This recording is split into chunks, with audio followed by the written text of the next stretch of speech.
Buenos días o buenas tardes o buenas noches. No sé qué horario tengas tú en este momento, pero bienvenido a mi canal. Lo que hacemos aquí es estudiar la Biblia de una manera sencilla, sin complicarnos, pidiendo la guía del Espíritu Santo. Nos vamos a divertir porque no solamente la idea es crecer espiritualmente, sino también pues pasar un momento agradable. Entonces, mientras les comparto las diapositivas, por favor, pueden ir por su bebida preferida, ponerse incómodos, quitar cualquier distractor que haya cerca de ustedes y poner toda su mente y corazón en este pequeño estudio que vamos a tener en el día de hoy. Espero que ya en este momentico ya deben estar viendo la pantalla verde. Permítanme, como siempre, quito los controles flotantes, bajo esto aquí y ya. Yo creo que ya están viendo todo, ¿no es cierto? Bueno, muchas gracias para las personas que me acompañan cada semana. Gracias por su constancia, por el cariño que siempre me están brindando. Que Dios los bendiga. Y para las personas que están por primera vez, este grupo se llama Del Génesis al Apocalipsis. Mi nombre es Liliana Parga. Mucho gusto, bienvenidos. Y como les decía, lo que hacemos aquí es estudiar la Biblia. Hoy nos encontramos en la clase número 147. Las personas que quieran ver las 146 clases anteriores es muy fácil. Entran a YouTube, ponen Liliana Parga. Allí van a encontrar un icono con flores rojas. Le hacen clic, por favor, se suscriben y en la sección de videos van a encontrar todas las clases. Cualquier pregunta, sugerencia o comentario también la pueden hacer en el email lilipargas@yahoo.com. ¿Qué van a encontrar ustedes en estas 147 clases?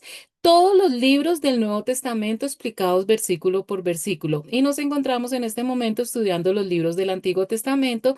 Estamos en la primera sección que es la ley, ya terminamos el libro de Génesis y en este momento estamos estudiando el segundo libro que es Éxodo.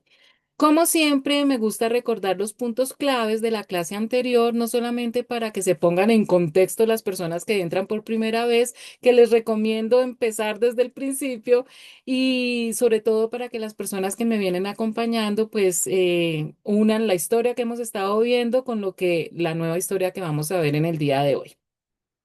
¿Qué vimos hace 8 días?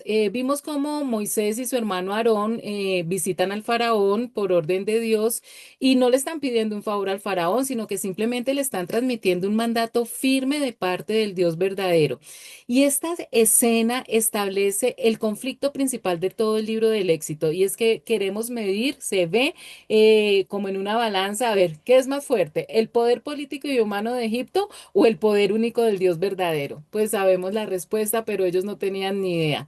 La respuesta del faraón es no solamente negativa, sino que intensifica la opresión sobre el pueblo, preparando el escenario para las plagas como demostración del poder divino. Pongámonos un poquito de contexto. Dios le pide a Moisés que sea un instrumento poderoso porque quiere sacar de la esclavitud a la nación de Israel. Moisés pone una cantidad de trabas, Dios siempre lo anima, le dice que su hermano Aarón lo va a ayudar, que vaya, hablan con el pueblo se da cuenta que verdaderamente Moisés es enviado por el Dios verdadero, el Dios de Abraham, de Isaac y de Jacob. Y van a hablar con el faraón para que deje salir al pueblo 3 días de distancia para sacrificar y adorar a Dios. Pero en vez de obtener una respuesta favorable del faraón, aunque ya Moisés estaba advertido porque Dios le había dicho que el faraón se iba a negar, lo que no se esperaba era no solamente la negativa del faraón, sino que les iba a aumentar el trabajo. La nación de Israel llevaba más de 400 años como esclavos, sobre todo haciendo ladrillos y haciendo grandes ciudades, un trabajo supremamente duro y ellos hacían ese ladrillo una mezcla que incluía paja, pero a ellos les llegaban la paja, ellos no tenían que recoger la paja. Y con esta acción de parte de Moisés de que dejara salir al pueblo, entonces el faraón se pone furioso y les dice que ahora ellos también tienen que ir a recoger la paja. Les aumenta el trabajo y les exige la misma cantidad de ladrillos sin proveerles esa materia prima tan importante. Y la idea es buscar primero agotar al pueblo físicamente, pero también emocionalmente para que no tengan energía y se pongan a pensar en la libertad o en la adoración a Dios. Lógicamente, pues Moisés siente que su misión fracasó y que su intervención, en vez de ayudar a la nación, lo que hace es empeorar toda la situación del pueblo. Y este pasaje es muy importante porque nos da una lección que podemos poner en práctica hoy en día porque resalta que no siempre la voluntad de Dios nos garantiza el éxito inmediato y que la obediencia puede enfrentar adversidades sirviendo como una prueba de confianza en medio de la crisis. Es más, yo creo que es más las veces que nos pasa que cuando estamos obedeciendo a Dios se presentan muchos obstáculos y lo que pasa es que nosotros estamos permanentemente en un curso intensivo de paciencia y fe y esa es la clave para poder conocer más cómo trabaja Dios y poder trabajar junto con Él para poder que den los resultados excelentes que Dios quiere en nuestra vida de aprendizaje. Vimos también cómo los israelitas, cuando Moisés nuevamente va a hablar con ellos, pues debido a esa congoja de espíritu y a la dura servidumbre, esa esclavitud física, pues les había robado toda esperanza y no quieren creer ya en las palabras de liberación a pesar de las promesas de Dios. En todo caso, a pesar de la reacción negativa del pueblo, Dios no desiste y le ordena nuevamente a Moisés que insista ante el faraón para que deje salir a los israelitas. Y esta escena entonces está resaltando la fe que todos tenemos y que en algún momento puede flaquear ante circunstancias abrumadoras.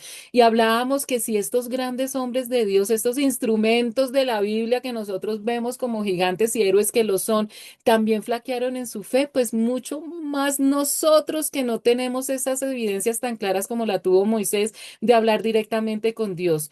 Moisés necesitaba confiar en la autoridad de Dios, no en sus propias habilidades o en la respuesta del pueblo, y por eso es que Dios lo hace pasar por estos momentos difíciles. Después, en los siguientes pasajes, se interrumpe la narrativa y se pasa a presentarnos una genealogía, principalmente la de Rubén, la de Simeón y enfáticamente la de Leví, destacando el linaje de Moisés y Aarón. O sea, esto que está sucediendo es tan importante en la historia de la humanidad y sobre todo en la historia primaria. Recuerden ustedes que la historia primaria de la humanidad es que perdimos algo y que lo podemos recuperar y este pasaje, toda esta historia hace parte de esa historia primaria, entonces se necesitaba tener un registro que confirmara la legitimidad y la autoridad del pueblo de Israel, subrayando especialmente que los líderes elegidos para esta ocasión eran Moisés y Aarón, que venían de ese linaje de la tribu de Leví, que va a ser muy importante de ahora en adelante. Esta lista destaca a los descendientes levitas en un momento de desánimo, asegurando que Dios mantiene su pacto y que está formando el liderazgo necesario para la liberación. Hasta ahora es el comienzo, no solamente están bregando tanto para salir de la esclavitud, sino que ese proceso de regreso a la tierra prometida pues va a ser mucho más difícil de lo que ellos se imaginan por su propio pecado y rebeldía, pero también la reconquista de la tierra prometida no va a ser fácil y la tribu de Leví va a ser uno de los protagonistas esenciales para poder reconquistar la tierra. Veíamos cómo Dios ordena a Moisés y a Aarón sacar al pueblo de Egipto, pero Moisés nuevamente objeta su falta de elocuencia debido pues a ese rechazo previo de sus hermanos, de los israelitas y sobre todo a ese rechazo contundente del faraón. Dios nuevamente le advierte que él le había dicho que iba a endurecer el corazón del faraón y lo que permitirá es que Dios muestre su poder a través de señales y de prodigios en Egipto demostrando su soberanía, que eso era necesario, que faraón no se diera tan fácil, que no los dejara salir tan rápido de Egipto porque la única manera de demostrar su poder era a través de todos los juicios que iban a venir. Moisés y Aarón entonces hacen exactamente lo que Dios les mandó a pesar de sus dudas y anteriores y del rechazo previo del pueblo, demostrando fe y sumisión. Y esto también es una lección para nosotros porque ellos obedecen a Dios a pesar de las dudas. Y es lo que el Señor también nos está diciendo. Es normal que tengamos dudas porque la fe no es fácil. La fe es creer algo de lo que no vemos, de lo que algo que no tenemos certeza y sin embargo nos pide que lo que tengamos, que creamos en algo que no estamos viendo. Y precisamente nos dice que la clave está en obedecer, así nuestra fe esté fallando. Aarón entonces se presenta ante el faraón con la famosa vara de Moisés y la arroja al suelo y se convierte en serpiente. Y esto es un milagro. Esto no hace parte de los juicios o de las 10 plagas de Egipto. Simplemente está mostrando un milagro para intimidar y mostrar el poder de Dios ante el rey el egipcio y ante el rey y todo el pueblo egipcio. Y pues cualquiera hubiera dicho, sí, ellos se asustaron lógicamente al ver semejante milagro que un palo se convierta en serpiente, pero pasó algo que ni Moisés ni Aarón se imaginaban. Los magos de Egipto, que son mencionados como Janes y Jambres en tradiciones posteriores, pudieron replicar el prodigio de convertir varas en serpientes, lo que fortaleció lógicamente la incredulidad del faraón. Pero pasó algo que el faraón no se imaginaba ni los magos de Egipto. La vara de Aarón convertida en serpiente devora las varas de los magos convertidas en serpiente de esos hechiceros, indicando que aunque el enemigo tiene poder limitado, el poder de Jehová es superior y siempre prevalece. Recuerden que ese poder que tienen estos magos egipcios, pues es dado por Satanás. A pesar de la clara señal, el faraón se puso terco y no hizo caso, demostrando la dureza de corazón que desencadenaría las plagas tal como Dios había anunciado a Moisés. Como siempre, lo que Dios había planeado se estaba cumpliendo. La idea era eso, que el faraón se negara para poder Dios mostrar su poder a través de las plagas. Este pasaje muestra que la liberación de la esclavitud, ya sea espiritual o física, es una batalla donde el poder de Dios siempre va a triunfar sobre las fuerzas de la oscuridad y la incredulidad humana. Es decir, que este pasaje nos está mostrando a los que vivimos hoy en día, a ti y a mí que estamos en este momento, que nosotros también vivimos una batalla espiritual y que siempre el poder del enemigo pareciera a simple vista ser muy grande, pero que el poder de Dios es más grande y siempre va a prevalecer. No lo olvidemos. Y aquí, chicos, continuamos entonces con tema nuevo. Entonces vamos para, permítanme que hice mal una cosita, listo. Entramos entonces a Éxodo capítulo 7. Continuamos porque ya lo habíamos empezado hace 8 días. Vamos para los capítulos 14 al 18.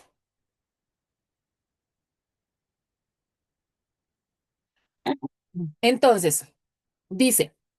El Señor dijo a Moisés, el corazón del faraón se ha endurecido y se niega a dejar salir al pueblo. Ve a verlo por la mañana cuando salga a bañarse. Espéralo a orillas del río Nilo y sal luego a su encuentro. No dejes de llevar la vara que se convirtió en serpiente. Dile allí, el Señor Dios de los hebreos me ha enviado a decirte, deja ir a mi pueblo para que me rinda culto en el desierto. Como no has querido obedecer, el Señor dice, ahora vas a saber que yo soy el Señor. Con esta vara que llevo en la mano voy a golpear las aguas del Nilo y el río se convertirá en sangre. Morirán los peces que hay en el río. Entonces el río apestará y los egipcios no podrán beber agua de allí. Aquí lo que está pasando en este pasaje es que Dios le está diciendo a Moisés y Aarón lo que deben hacer pasito a pasito. Cada instrucción es minuciosa y detallada. Simplemente está dando la instrucción. Dios instruye a Moisés para encontrarse con Faraón a la orilla del río Nilo. Este río no era solo un recurso natural, sino era una deidad adorada por los egipcios, el dios Hapi. Recuerden ustedes que cada uno de los juicios o de las plagas que van a ocurrir de ahora en adelante es mostrando el poder superior del dios verdadero para poner en evidencia esos dioses falsos que los egipcios creían. Y uno de los grandes dioses después del faraón, que era considerado dios, era el río Nilo, que lo conocían como el dios Hapi. Al golpear el río con la vara, este se iba a convertir en sangre, todos los peces iban a morir y el agua se volvería imbebible. Esto demuestra que Dios es el único Dios verdadero y trae juicio sobre la nación que oprimía a su pueblo. El Nilo sangriento representaba la ira de Dios, transformando la fuente de esperanza de Egipto en un símbolo de muerte y destrucción. Recuerden que todos estos juicios tienen un doble propósito. Primero, castigar a la nación egipcia por todos esos años de adoración de dioses falsos y demostrarle a la nación de Israel el poder del Dios verdadero. Versículos 19 al 21. Dijo también el Señor a Moisés, dile a Aarón que tome su vara y extienda el brazo sobre las aguas de Egipto para que se conviertan en sangre sus ríos y canales, sus lagunas y depósitos de agua. Habrá sangre por todo el territorio de Egipto, hasta en las vasijas de madera y de piedra. Moisés y Aarón cumplieron las órdenes del Señor. En presencia del faraón y de sus funcionarios, Aarón levantó su vara y golpeó las aguas del Nilo, y toda el agua del río se convirtió en sangre. Murieron los peces que había en el Nilo y tan mal olía crecía el río que los egipcios no podían beber agua de allí. Por todo Egipto se veía sangre. Entonces, primero se dio la instrucción y ahora ya es la acción. Dios instruye a Aarón para que extienda su mano con la vara sobre todas las fuentes de agua. Primero le dijo que sobre el río Nilo y ahora sobre todas las fuentes de agua, sobre ríos, arroyos, estanques y depósitos. Esto implica la contaminación total, incluso el agua almacenada en recipientes domésticos. Si un egipcio iba a beber agua de un vaso, agua purita, cuando iba a tomar, en el momento en que Aarón levante la vara, no le iba a salir agua, sino ya sangre, todo se iba a contaminar. Versículos 22 al 25. Sin embargo, mediante sus artes secretas, los magos egipcios hicieron lo mismo, de modo que el corazón del faraón se endureció y tal como el Señor lo había advertido, no hizo caso ni a Aarón ni a Moisés. Como si nada hubiera pasado, se dio media vuelta y regresó a su palacio. Mientras tanto, todos los egipcios hacían pozos a la orilla del Nilo en busca de agua potable porque no podían beber el agua del río. 7 días pasaron después de que el Señor golpeó el Nilo. Hay que hacer la acotación de que todo esto pasaba en la región de Egipto. Recuerden que la nación de Israel vivían en una región apartada llamada la tierra de Gosén, que era a las afueras. Allí el agua seguía purita. Y aunque los magos convirtieron agua en sangre, sus artes secretas solo aumentaron la obstinación de Faraón al creer falsamente que el poder de Dios no era superior al de sus hechiceros. Faraón entonces, al ver que sus magos podían hacer el mismo truco, se negó a ceder por vanidad y no poder, y sobre todo por no perder su recurso económico, su mano de obra, que eran los esclavos, cumpliéndose así la profecía que Dios había hablado sobre su terquedad. Y esta plaga, este juicio duró 7 días. Me imagines en los 7 días en que los egipcios no pudieron beber del Nilo, lo que demuestra la gravedad de la plaga y el tiempo de juicio divino. Y aunque los magos imitaron la plaga, no pudieron revertirla, demostrando que su poder era limitado y destructivo, a diferencia del poder de Dios que demostraba soberanía sobre los dioses de Egipto. No sé de dónde conseguirían el agua. Me imagino que irían a rogarle a la misma nación de Israel que les ayudara con esto del agua. Entramos entonces al capítulo 8 del libro del Éxodo que dice los versículos del 1 al 4. El Señor le ordenó a Moisés, ve a advertirle al faraón que así dice el Señor, deja ir a mi pueblo para que me rinda culto. Si no los dejas ir, infestaré de ranas todo tu país. El Nilo hervirá de ranas y se meterán en tu palacio y hasta en tu alcoba y en tu cama y en las cosas de tus funcionarios, en las casas de tus funcionarios y de tu pueblo y en tus hornos y artesas. Se treparán sobre ti, sobre tu pueblo y sobre tus funcionarios. Después de los 7 días el agua vuelve a purificarse, pero aquí narra la advertencia de Dios a Faraón a través de Moisés sobre la segunda plaga, una invasión masiva de ranas provenientes del Nilo que cubrían todo Egipto, incluyendo casas y camas si no liberaban al pueblo de Israel. Esta plaga representa un juicio directo contra la diosa egipcia Heket, asociada con las ranas. Dios usa esta plaga para demostrar su poder supremo sobre los falsos dioses egipcios y para darle a Faraón una oportunidad de arrepentimiento y obediencia. Fíjense que Dios siempre le está advirtiendo al Faraón lo que va a hacer para que él se arrepienta. Las ranas saldrían del río Nilo, fuente de vida adorada por los egipcios, invadiendo la vida privada, llegarían hasta las camas, todas las casas y la vida productiva, los hornos, las artesas, convirtiendo lo que consideraban sagrado en una molestia intolerable.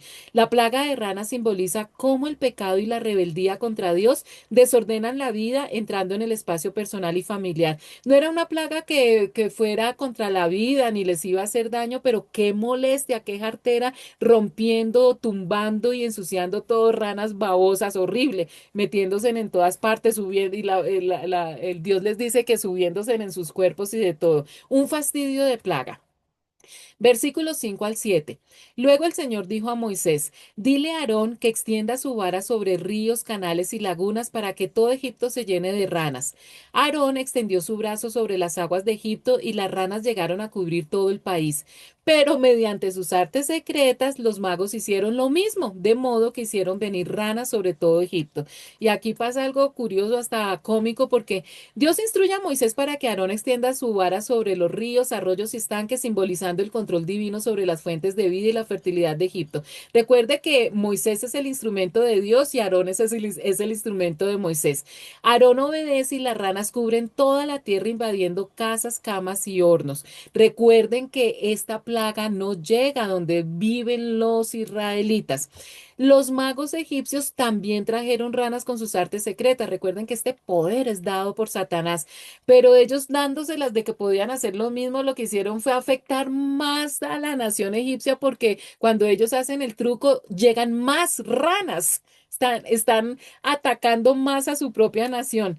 Sin embargo, el faraón, al creer que sus poderes igualaban a los de Dios, aunque solo lograron aumentar la miseria, se endurece más su corazón. Versículos 8 al 11.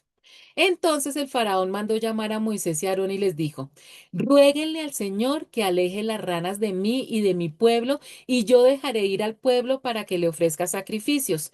Moisés respondió, dime cuándo quieres que ruegue por ti, por tus funcionarios y por tu pueblo. Las ranas se quedarán solo en el Nilo, así tú y tus casas se librarán de ellas. Mañana mismo, contestó el faraón. Así se hará, respondió Moisés, para que reconozcas que no hay ninguno como el Señor nuestro Dios. Las ranas se apartarán de ti, de tus casas, de tus funcionarios y de todo tu pueblo, y se quedará únicamente en el Nilo. Y aquí en este pasaje también pasa algo curioso.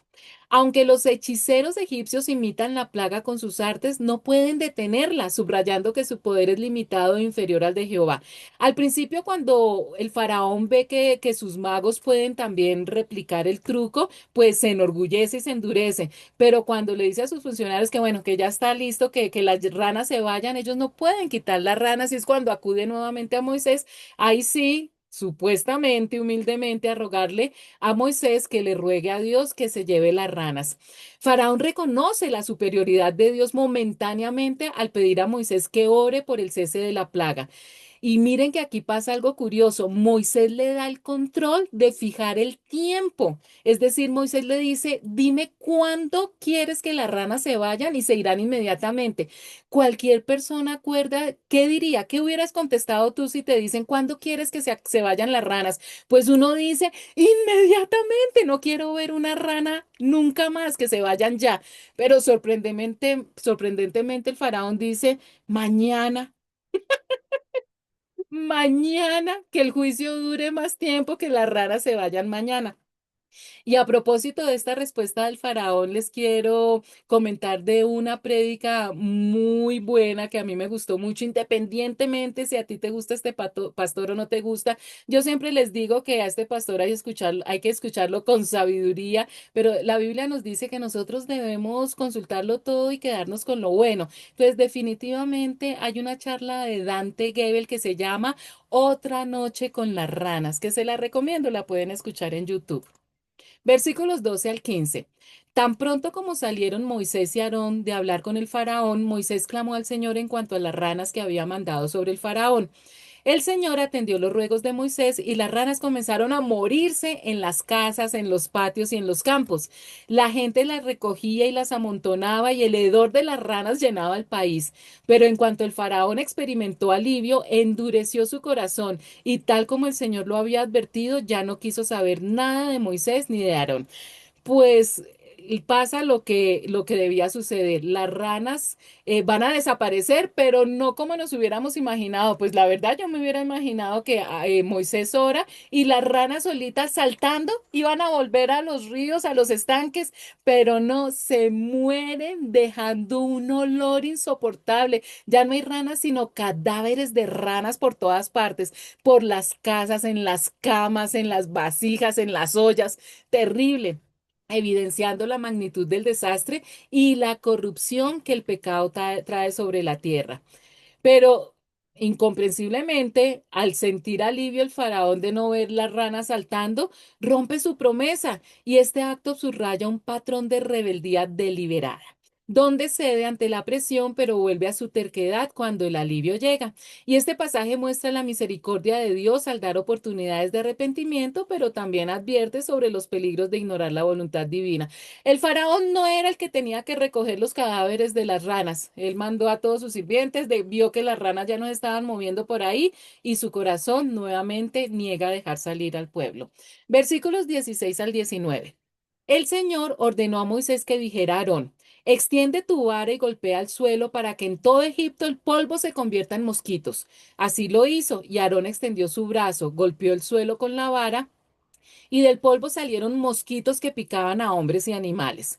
En todo Egipto el polvo se convirtió en mosquitos. Los magos, recurriendo a sus artes secretas, trataron también de producir mosquitos, pero no pudieron. Mientras tanto, los mosquitos picaban a hombres y animales. Este es el dedo de Dios, admitieron los magos ante el faraón, pero éste había endurecido su corazón, así que no hizo caso tal como el Señor lo había advertido. Llega otra plaga, la tercera plaga sobre Egipto, que son mosquitos, creados a partir del polvo por orden de Dios Aarón. Hay unas versiones, les advierto que esto es por cuestiones de la traducción. Recuerden que estamos hablando de unos idiomas muy antiguos que lo traducen como mosquitos y otros lo traducen como piojos, pero no importa, algo terrible. Los magos de Faraón intentan replicar la plaga, pero esta vez fallan. Y esta vez ellos confiesan que el poder es superior y divino. Ellos, los magos, los que están rodeando al faraón, que los aconseja, ya se están dando cuenta que verdaderamente este es un Dios superior a los dioses que ellos siempre han creído. Los mosquitos afectan a hombres y animales, generando una molestia insoportable. La plaga destaca la soberanía de Dios y el endurecimiento del corazón de Faraón, quien a pesar de la evidencia se mantiene obstinado. La plaga llena toda la tierra de Egipto, resaltando la diferencia entre el territorio egipcio y el pueblo de Dios. Estos mosquitos en una barrera invisible que pone Dios, en un muro invisible, no traspasan hasta la región de Gosén. Ellos no sufren de las picaduras y de la molestia. Y esta plaga ataca al dios egipcio llamado Geb, que es el dios de la tierra. Acuérdense que Dios utiliza el polvo, la tierra, para crear esta plaga. Dios demuestra su soberanía al convertir el polvo, fuente de vida para los egipcios, en un agente de tormento. Versículos 20 al 23. El Señor dijo a Moisés: mañana vas a madrugar. Le saldrás al paso al faraón cuando baje al río y le advertirás: así dice el Señor, deja ir a mi pueblo para que me rinda culto. Si no lo dejas ir, enviaré enjambres de tábanos sobre ti y sobre tus funcionarios, sobre tu pueblo y sobre tus casas. Todas las casas egipcias y aún el suelo que pisan se llenarán de tábanos. Cuando eso suceda, la única región donde no habrá tábanos será la de Gosén, porque allí vive mi pueblo. Así sabrás que yo, el Señor, estoy en este país. Haré distinción entre mi pueblo y tu pueblo. Esta señal milagrosa tendrá lugar mañana. Y aquí pasa también algo muy curioso, y es que narra la cuarta plaga sobre Egipto, enjambres de moscas o tábanos enviada por Dios ante la negativa del faraón de liberar a Israel, pero se lo advierte un día anterior. Aarón va y le dice: mañana te doy la oportunidad de que te arrepientas esta noche. Dios demuestra su soberanía al diferenciar a su pueblo, protegiendo a la tierra de Gosén, mientras los egipcios sufren el juicio, evidenciando que Él es Dios en medio de la tierra. La plaga ocurre porque el faraón se resiste a dejar salir al pueblo para servir a Jehová, y es un llamado a la sumisión ante el verdadero Dios. Versículos 24 al 27. Y así lo hizo el Señor. Densas nubes de tábanos de moscas irrumpieron en el palacio del faraón y en las casas de sus funcionarios y por todo Egipto. Por causa de las moscas, el país quedó arruinado. Llamó entonces el faraón a Moisés y a Aarón y les dijo: vayan y ofrezcan sacrificio a su Dios aquí en el país. ¿No estaría bien hacerlo así?, contestó Moisés, porque los sacrificios que ofrecemos al Señor nuestro Dios resultan ofensivos para los egipcios. Si a la vista de ellos ofrecemos sacrificios que les son ofensivos, seguramente nos apedrearán. Tenemos que hacer un viaje de 3 días hasta el desierto para ofrecerles sacrificios al Señor nuestro Dios, pues así nos lo ha ordenado. ¿Qué pasa? Faraón llama a Moisés y a Aarón y les propone que se queden en el país para hacer sacrificios. Está desesperado con las moscas volando por todas partes, infectando todo, y les dice, listo, los dejo ir para que sacrifiquen y adoren a su Dios, pero aquí mismo en el país. Faraón lo que buscaba era retener el control y mantener al pueblo en la esclavitud, permitiendo solo un culto limitado. Pero Moisés lógicamente rechaza la propuesta, argumentando que lo que ellos van a hacer es sacrificar animales y que eso sería una abominación para el pueblo egipcio porque estos animales eran sagrados para los egipcios y que los iban a provocar a ira y que los de pronto los iban a matar, los iban a apedrear. Y le dice al faraón que no, que ellos tienen que salir 3 días de camino para el desierto porque esa era la orden de Dios para poder adorar a Dios. Versículos 28-32. El faraón respondió, voy a dejarlos ir para que ofrezcan sacrificios al Señor su Dios en el desierto con tal de que no se vayan muy lejos y de que rueguen a Dios por mí. En cuanto salga yo de aquí, aseguró Moisés al faraón, rogaré al Señor, y de aquí a mañana los tábanos, las moscas, se habrán apartado de ti, de tus funcionarios y de tu pueblo. Pero tú no debes seguir engañándonos ni impidiendo que el pueblo vaya a ofrecerle sacrificios al Señor. Así que Moisés salió y rogó al Señor, y el Señor accedió a los ruegos de Moisés, apartó los tábanos del faraón, de sus funcionarios y de su pueblo. No quedó un solo tábano, no quedó una sola mosca, pero una vez más el faraón endureció su corazón y no dejó que el pueblo se fuera. Parece chiste, ¿no es cierto? Este juego del faraón. Faraón busca un alivio inmediato de la plaga de moscas, permitiéndoles que vayan al desierto. Moisés accede a orar, pero reprende la falta de sinceridad del faraón, pidiéndole que no actúe con más engaño al no liberar al pueblo. Moisés ya sabía lo que iba a pasar. Dios en su misericordia elimina la plaga de moscas por completo, demostrando su soberanía sobre la naturaleza y la falsedad de los dioses egipcios. Al ver que el reposo ha vuelto, las moscas se van, Faraón ignora su promesa y se niega a dejar ir al pueblo, evidenciando que su endurecimiento es voluntario. Recuerden que eso está dentro del plan de Dios, porque entre más el faraón retenga al pueblo de Israel, pues Dios tiene más oportunidades de demostrar su poder a través de estas plagas. Entramos, chicos, entonces al capítulo 9 del libro del Éxodo. Vamos para los versículos del 1 al 5. El Señor ordenó a Moisés que fuera a hablar con el faraón y le advirtiera, así dice el Señor Dios de los hebreos, deja ir a mi pueblo para que me rinda culto. Si te niegas a dejarlos ir y sigues reteniéndolos, la mano del Señor provocará una terrible plaga entre los ganados que tienes en el campo y entre tus caballos, asnos, camellos, vacas y ovejas. Pero el Señor hará distinción entre el ganado de Israel y el de Egipto, de modo que no morirá un solo animal que pertenezca a los israelitas. Además, el Señor fijó un plazo y dijo, mañana yo, el Señor, haré esto en el país. Entonces, aquí se narra el inicio de la quinta plaga, la muerte del ganado egipcio. Aquí entonces Dios ordena al faraón liberar nuevamente al Israel para adorarle, advirtiéndole sobre una plaga inminente y severa.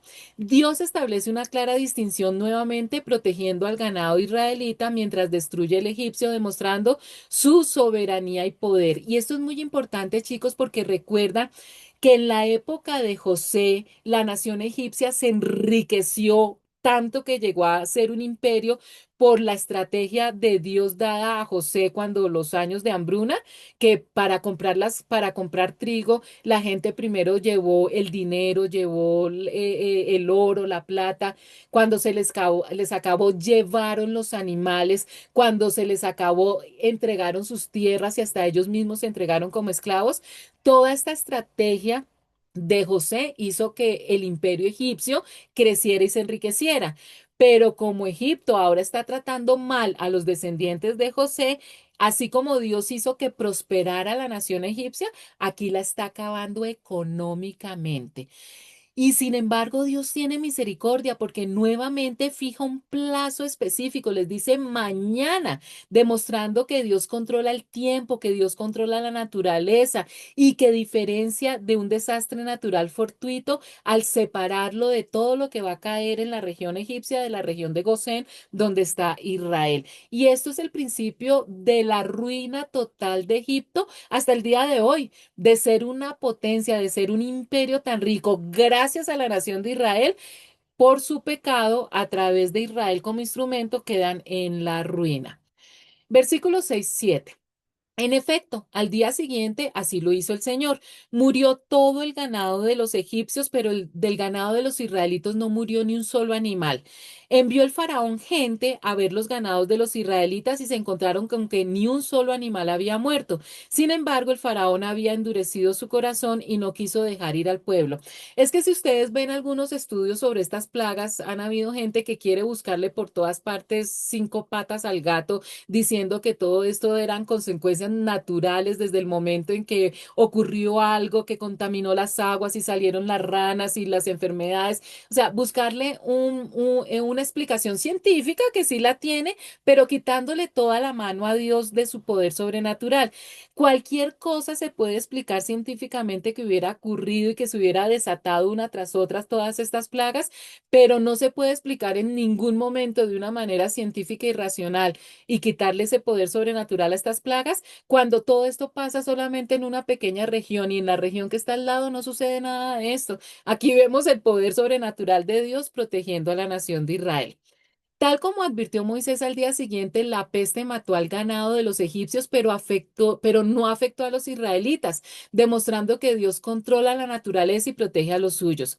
Este versículo destaca que ni un solo animal de los hijos de Israel murió, estableciendo una separación física y directa entre Egipto y la tierra de Gosén, que físicamente y científicamente y naturalmente era imposible. Aquí se ve la mano de Dios. Y a pesar de ver la devastación económica y la protección sobre Israel, el faraón sigue endureciendo su corazón y no deja ir al pueblo, demostrando la terquedad del opresor ante las señales divinas. Esta plaga fue un golpe directo al nervio económico nacional de Egipto que dependía de su ganado, y aquí ya viene el declive total. Versículos 8-12. Entonces el Señor dijo a Moisés y a Aarón: Tomen de algún horno puñados de ceniza y que la arroje Moisés al aire en presencia del faraón. La ceniza se convertirá en polvo fino y caerá sobre todo Egipto. Esta abrirá úlceras en personas y animales en todo el país. Moisés y Aarón tomaron ceniza de un horno y se plantaron ante el faraón. Allí Moisés la arrojó al aire y se abrieron úlceras purulentas en personas y animales.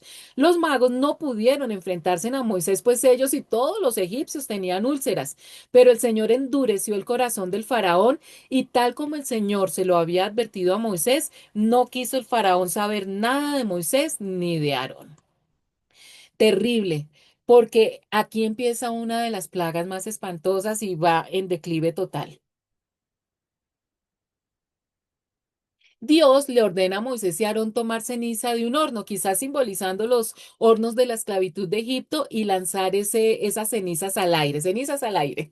Esto resulta en llagas purulentas en hombres y en animales en todo el territorio egipcio. Es decir, se les abre la piel, se les forman llagas. Imagínense en el dolor tan impresionante donde no solamente sale sangre como si ampollas que se abren, sino dice que tenían un olor terrible.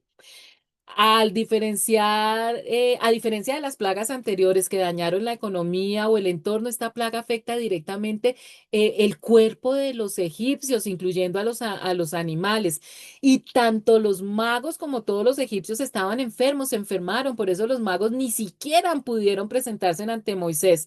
Los magos egipcios, representantes de la religión y la sabiduría local, quedan incapacitados por las úlceras, demostrando la superioridad del poder de Jehová sobre cualquier magia egipcia. Para este entonces, el pueblo ya no tenía el corazón terco, ni los magos, ni el grupo de consejeros, me imagino todo el tiempo diciéndole al faraón: por favor, ceda, deja de ir a la nación de Israel, porque mire cómo estamos sufriendo.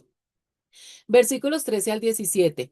El Señor ordenó a Moisés madrugar al día siguiente y salirle al paso al faraón para advertirle: Así dice el Señor y Dios de los hebreos: Deja ir a mi pueblo para que me rinda culto, porque esta vez voy a enviar el grueso de mis plagas contra ti y contra tus funcionarios y tu pueblo, para que sepas que no hay en toda la tierra nadie como yo. Si en este momento desplegara yo mi poder y a ti y a tu pueblo los azotara con una plaga, desaparecerían de la tierra. pero te he dejado con vida precisamente para mostrarte mi poder y para que mi nombre sea proclamado por toda la tierra. Tú, sin embargo, sigues enfrentándote a mi pueblo y no quieres dejarlo ir. Y fíjese que aquí pasa algo, ya las plagas no retroceden. Ante las ranas, las moscas, cuando Moisés oraba, desaparecía la plaga. Aquí no desaparece el juicio. Siguen cayendo juicios uno encima del otro, es decir, la gente sigue sintiéndose enferma por las llagas y enseguida viene otro juicio sin que desaparezca el anterior.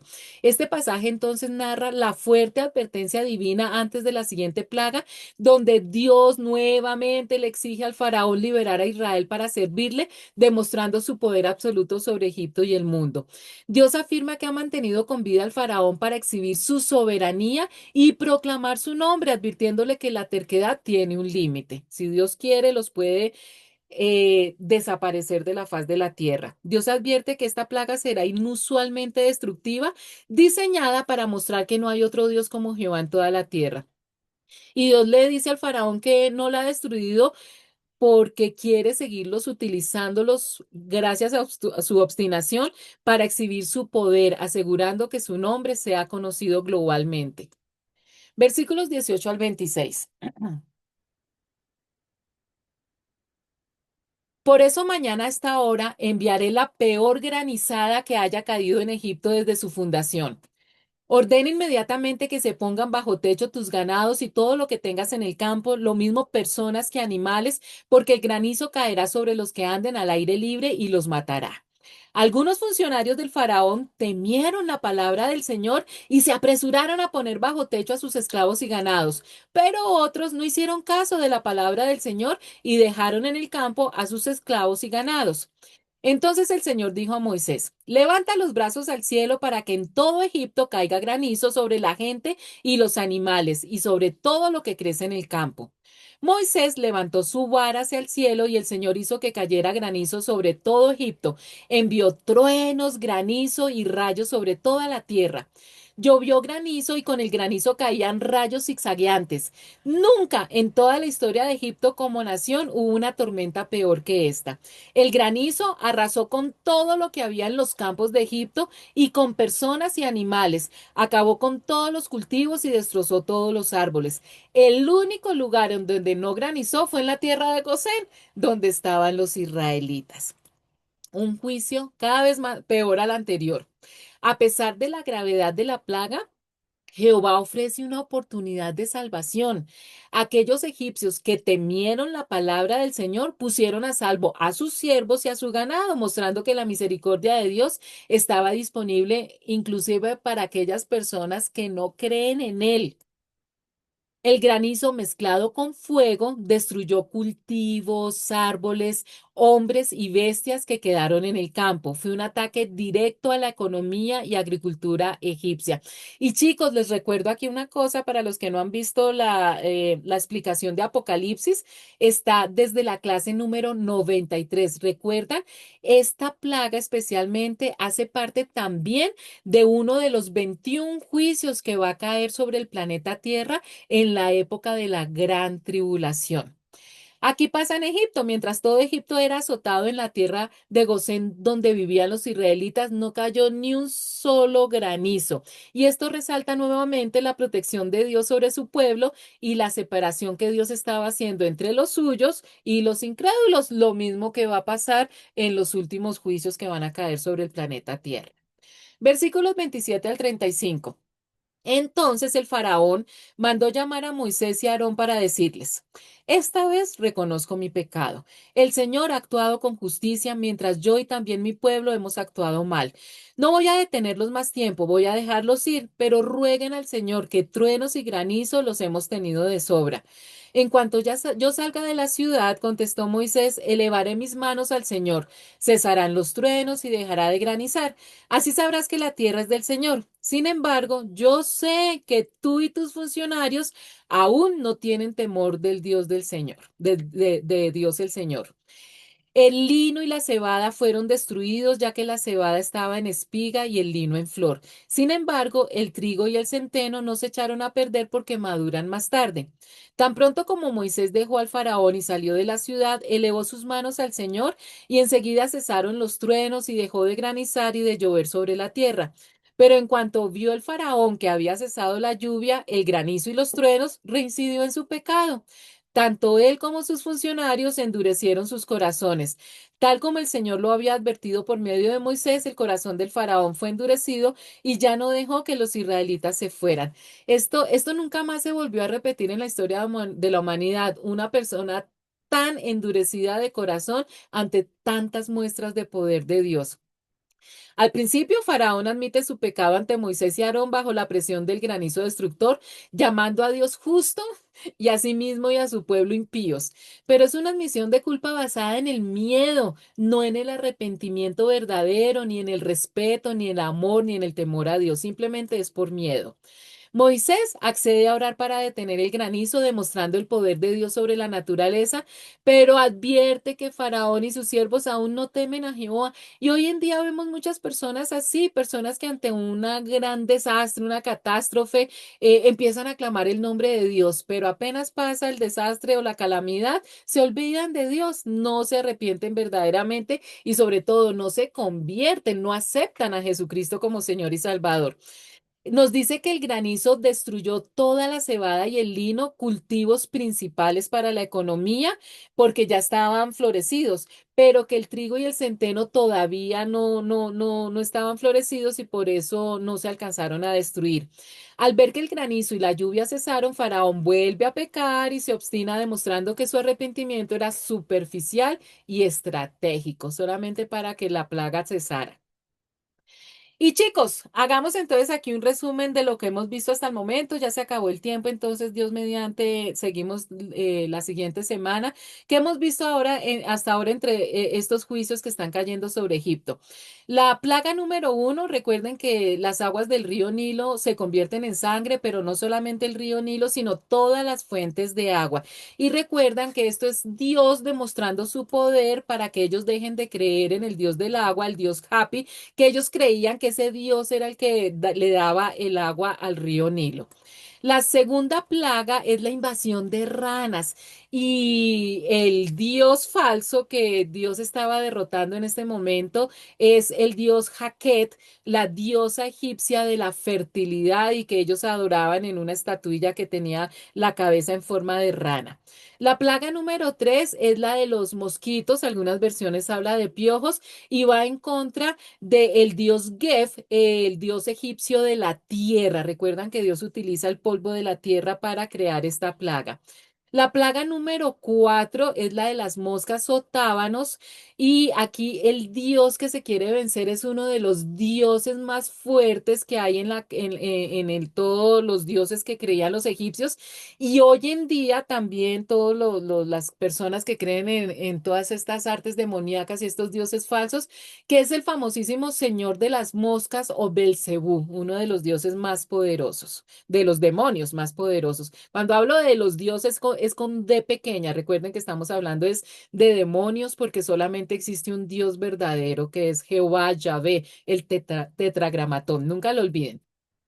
La quinta plaga es la muerte del ganado. Y aquí se está hablando de dos dioses, la diosa Hathor, que es la diosa con forma de la cabeza de vaca, y el dios Apis, que es el toro sagrado.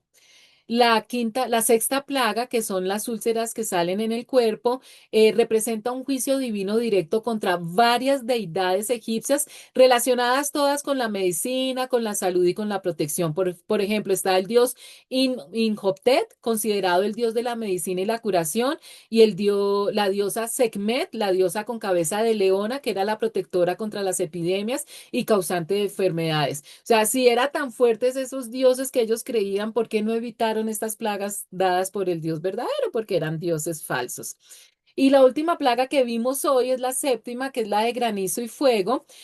Varios dioses, está el dios Nut, dios del cielo, quien debería haber protegido la tierra de Egipto de tal calamidad, pero no sirvió para nada porque son falsos. el dios Chu, que es el dios del aire y la atmósfera, y el dios Set, dios de las tormentas y el caos asociado con la fuerza. Entonces, des en cuenta que estos juicios, estas plagas, estaban destrozando totalmente todas esas deidades que tenían los egipcios, por lo cual estaban siendo castigados en este momento y continúa. Estamos en la plaga número 7, todavía nos faltan 7 plagas, pero continuaremos, Dios mediante, en nuestra siguiente sección.